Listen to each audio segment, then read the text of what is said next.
రోజు ఉదయాన్నే సూర్యునికి అర్ఘ్యం ఇవ్వడంతోనే దినచర్య ప్రారంభించడం ఉత్తమమైన మార్గమని హిందూ పురాణాలు పేర్కొంటున్నాయి. దీనివల్ల సూర్యభగవానుడు సంతోషించడమే కాదు, మానసిక ప్రశాంతత చేకూర్చుతాడు.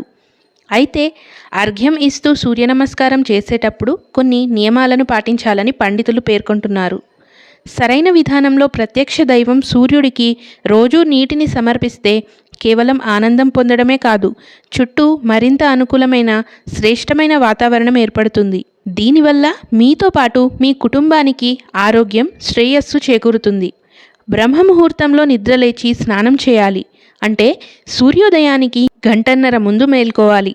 సూర్యోదయానికి ఎంత ముందు మేల్కొంటే అంత ఉత్తమం. స్నానం చేసిన తర్వాత శుభ్రమైన వస్త్రాలను ధరించాలి. అర్ఘ్యం ఇచ్చేటప్పుడు సూర్యకిరణాలు తీవ్రంగా ఉండకూడదు. లేలేత భానుడి కిరణాల వల్ల ఆధ్యాత్మికతతో పాటు ఆరోగ్యపరమైన ప్రయోజనాలు చేకూరుతాయి. చేతులను సాధ్యమైనంత మేర పైకి లేపి అర్ఘ్యం ఇవ్వాలి. ఇలా చేస్తే సూర్యుడి నుండి విడుదలయ్యే 7 కిరణాలు శరీరం గుండా ప్రసరిస్తాయి. అంతేకాదు ఆ సమయంలో నవగ్రహాల ఆశీర్వాదం కూడా లభిస్తుంది. ఆ తర్వాత 3 సార్లు ప్రదక్షిణ చేసి భూమికి నమస్కరించుకోవాలి. ఓం నమో సూర్యాయ నమః మంత్రాన్ని ఉచ్చరిస్తూ నీటిని వదలాలి. వెలుగు, సమృద్ధికి చిహ్నంగా ఆదినారాయణుని పేర్కొంటారు.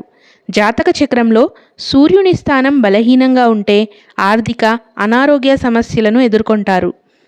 సూర్యునికి రోజు అర్ఘ్యం ఇవ్వడం వల్ల శక్తి లభించి ఈ సమస్యలన్నీ దూరమవుతాయి. అత్యంత శీతల ప్రదేశాల్లో నివసించే వాళ్లకు మధ్యాహ్నం వరకు సూర్యుడి దర్శనం ఉండదు. దీనికి ఇబ్బంది పడాల్సిన అవసరం లేదు. పొద్దున్నే లేచి సూర్యోదయం అయ్యే దిశలో అర్ఘ్యం ఇస్తే సరిపోతుంది. కొన్ని కారణాల వల్ల స్నానం చేయలేకపోయినా ముఖం, కాళ్ళు, చేతులు శుభ్రం చేసుకొని పరిశుభ్రమైన వస్త్రాలను ధరించి సూర్య నమస్కారం చేసుకోవచ్చు. రాగి పాత్రలో స్వచ్ఛమైన నీటిని తీసుకొని అందులో కొద్దిగా తేనె కలపాలి. ఆ తర్వాత 2 చేతులతో ఈ పాత్రను పైకెత్తి సూర్యకిరణాలను చూస్తూ అందులోని నీటిని విడిచిపెడుతూ సూర్యాయ నమః మంత్రాన్ని ఉచ్చరించాలి. గృహిణీం సూర్య ఆదిత్యం అనే మంత్రాన్ని 11 సార్లు ఉచ్చరిస్తూ నమస్కారం చేయాలి. అర్ఘ్యం ఇచ్చిన ప్రదేశాన్ని కుడి చేతి వేళ్లతో తాకి ఆ మట్టిని నుదుటిపై పూసుకోవాలి. అలాగే కళ్ళు, మెడకు రాసుకోవాలి. మట్టి ఉండే ప్రదేశంలోనే అర్ఘ్యం ఇవ్వాలి. సూర్యుడికి సమర్పించిన జలాన్ని పాదాలకు తాకకుండా చూసుకోవాలి. మన శరీరంలో అనేక శక్తి ప్రదేశాలు ఉంటాయి.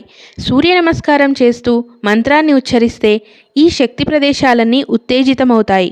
దీనివల్ల కేవలం ప్రశాంతతే కాదు, అనేక వ్యాధులు కూడా దూరమవుతాయి. భక్తితో సూర్యభగవానుడికి నీరు సమర్పిస్తే మనసులోని కోరికలన్నీ నెరవేరతాయి. పరిశుద్ధమైన ఆత్మ, స్వచ్ఛమైన మనసుతో భగవానుడికి వినయపూర్వకంగా అర్ఘ్యమిస్తే అన్ని సమస్యలు తొలగిపోతాయని అంటారు.